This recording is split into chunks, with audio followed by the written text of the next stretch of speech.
Ils ont dit à l'ordinateur, qu'est-ce qui va se passer?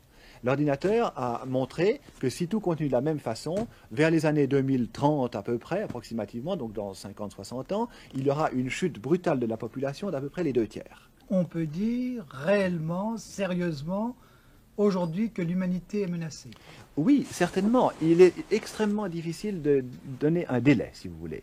À quel moment est-ce que ça sera à quel moment est-ce que ça sera la catastrophe? Ça c'est difficile.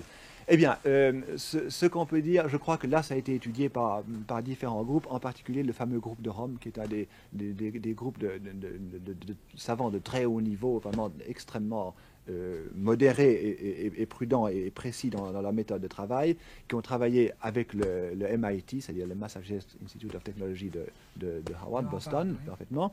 Et ils ont quand même étudié les choses de façon très approfondie, et précisément dans ce domaine de prospective, pour tâcher de voir un petit peu combien de temps on pouvait courir sur notre lancée actuelle.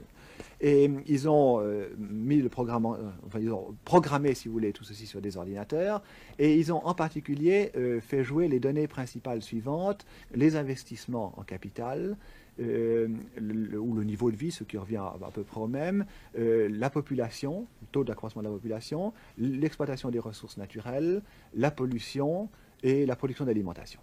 Et ils ont mis ceci, si vous voulez, je schématise un petit peu parce qu'on ne va pas consacrer trop de temps maintenant, ils ont mis tout ceci dans un ordinateur, ils ont dit à l'ordinateur, qu'est-ce qui va se passer?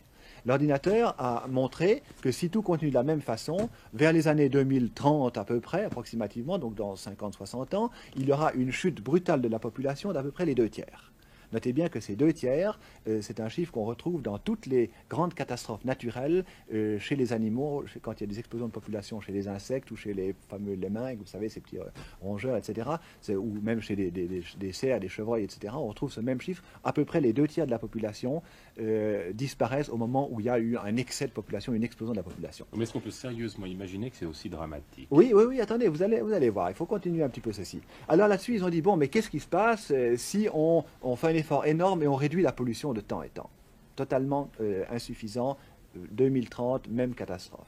Alors, ils ont fait varier tous ces différents facteurs, et toujours, quelles que soient les façons dont ils aient trouvé, systématiquement, on annonce cette catastrophe pour cette époque-là. Donc, une réduction de la population d'à peu près les 2/3 pour toute la Terre. Mais c'est peut-être une solution, non?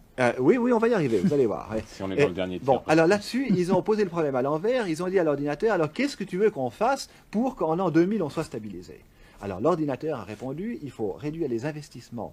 Et vous voyez notre société de consommation, ce qu'elle va faire. Réduire les investissements de 40%, réduire la pollution de 50%, réduire la pollution de 50%, réduire l'exploitation des matières premières de 75% et réduire la production alimentaire de 20%. Oui, mais enfin, est-ce que c'est imaginable, compte tenu des croyances religieuses, de stopper la natalité ou de la freiner? Est-ce que c'est imaginable, alors que les 3/4 de l'humanité sont en état de sous-développement, de freiner le progrès économique? Eh bien, vous venez de répondre à la question que vous me posiez tout à l'heure. Est-ce que vraiment l'humanité est en danger?